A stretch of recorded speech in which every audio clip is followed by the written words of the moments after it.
बच्चों। Good morning. आज हम लोग पढ़ेंगे क्लास 6 का लेसन 4 और लेसन का नाम क्या है? The donkey and the dog. What is the meaning of donkey? Good. And dog? तो ये कहानी है एक गधे और एक कुत्ते की। आप लोग मेरे पीछे रीड मत करिएगा, मैं रीड करते हुए पहले आपको हिंदी समझाऊंगी, फिर आप लोग एक बार रीडिंग कर चुके हैं फिर दोबारा कराएंगे, ठीक है? ठीक है। इस कहानी में देखिए क्या होता है। A washerman had a donkey and a dog. Washerman माने धोबी। वॉशरमैन और हैड माने क्या होता है? HAD had. हैड माने था। हैड माने था। तो वॉशरमैन के पास था, क्या था? एक गधा और एक कुत्ता। यानी एक धोबी के पास एक गधा और एक कुत्ता था। Every morning he used to go to the river to wash clothes. Every morning. Every माने रोज, प्रत्येक। मॉर्निंग माने सुबह। He used to, वह जाया करता था। कहाँ जाया करता था? रिवर। रिवर माने नदी। रिवर पर जाया करता था। क्यों? To wash. वॉश माने धोना और क्लोथ माने कपड़े। वो कपड़े धोने वो कहाँ जाया करता था? कब जाया करता था? रोज सुबह। कौन जाया करता था? यानी रोज सुबह धोबी कपड़े धोने के लिए कहाँ पर? नदी पर जाया करता था। The donkey carried the load of clothes. जो डंकी था वो कैरी करता था यानी ढोता था। क्या ढोता था? लोड, यानी जो बोझ है वो किसका? बोझ किसका? कपड़ों का। कपड़ों का बोझ जो डंकी था वो अपनी पीठ पर ढोता था। He lived in a shed outside the master's house. वो कहाँ रहता था डंकी?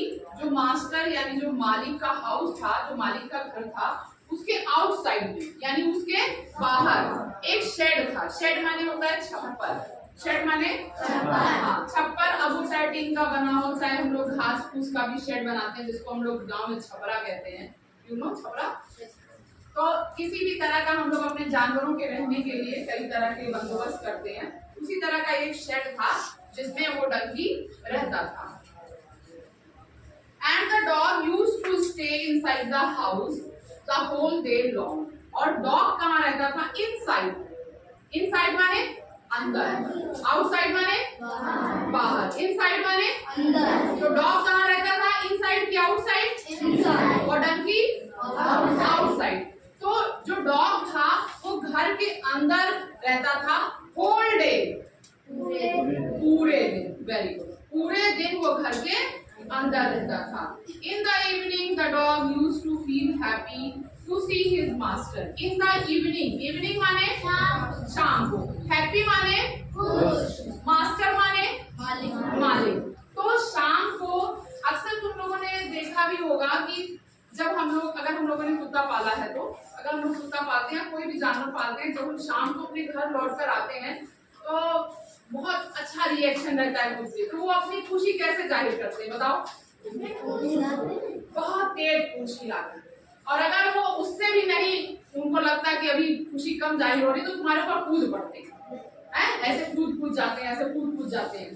तो हर शाम को वो जो कुत्ता था बहुत खुश होता था अपने मालिक को देखकर, क्योंकि उसका मालिक आ जाता था शाम को अपने काम से। And he used to lick his master. Lick माने चाटना। लिक माने जैसे हम लोग आइसक्रीम को लिक करते हैं, तो वो क्या करता था कुत्ता? वो अपने मास्टर को लिक करता था। तुमने कभी देखा है कि कुत्ते अपने मालिक को चाट रहे हैं? बहुत ज्यादा, ये तो बहुत यूजुअल सी बात है, बहुत सामान्य सी बात है कि कुत्ते जो हैं वो अपने मालिक को देखते खुशी से बिल्कुल उनको चाटने लगते हैं। तो इसी तरह वो भी चाटने लगता था अपने मालिक को। And jump on him. और जंप माने और किसके ऊपर कूद जाता था? मालिक के ऊपर। The master used to lift the dog in his arm and take him inside the house. अब मास्टर क्या करते थे? उसको अपने ऐसे आर्म यानी भुजाओं में ऐसे उठा लेते थे, लिफ्ट कर लेते थे। लिफ्ट माने उठाना, ऐसे उठा लेते थे अपनी भुजा में और उसको लेकर कहाँ चले जाते थे, घर के अंदर। ठीक, भाई कुत्ते को बहुत ज्यादा ही प्यार मिल रहा है। Seeing this, the donkey also wanted to live in the house. ये देखकर, सी माने देखना, SEEC माने देखना। ये देखकर जो डंकी था वांटेड, वो चाहता था, क्या चाहता था, to live in the house, वो भी घर में रहना चाहता था। अगर घर में दो बच्चे हैं, एक बच्चे को बार बार गोदी लिया जाए तो बड़ा वाला बच्चा बार बार कहेगा कि जब देखा तो वो नहीं गोदी ले रहा है, मना लीजिए ना। उसी तरह का हाल कुछ उन दोनों का भी था। तो डंकी का भी मन करता था कि मैं भी कहाँ रहूं, घर में रहूं। Maybe if I also jump on him like the dog, he will surely lift me too in his arms